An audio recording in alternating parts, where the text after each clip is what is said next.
আসসালামু আলাইকুম। সবাইকে পবিত্র জুম্মা মোবারক। আসলে আজকে পবিত্র জুম্মার দিনে অতি কষ্টের সাথে একটা কথা বলতে হচ্ছে, বাবা-মা যার আছে সে মূল্য দেন, আর যার নেই সে বুঝতেছে যে বাবা-মা আসলে কি জিনিস ছিল।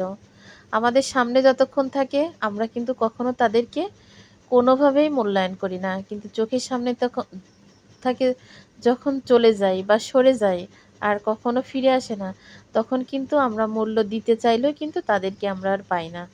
তো যার আছে আমি মনে করি তার কিন্তু বাবা-মায়ের প্রতি যে ভালোবাসা, যে দায়িত্ব, যে কর্তব্য সবাই কিন্তু কম বেশি সবার স্থান থেকে পালন করা উচিত।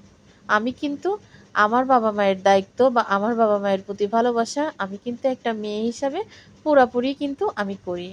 আমার যেমন শ্বশুর-শাশুড়ি, আমার শ্বশুরবাড়ির ফ্যামিলির উপরে আমার দায়িত্ব আমার কর্তব্য আছে, তাদের প্রতি ভালোবাসা আছে, আমার মা-বাবার ভাই-বোনের প্রতিও কিন্তু আমার আছে।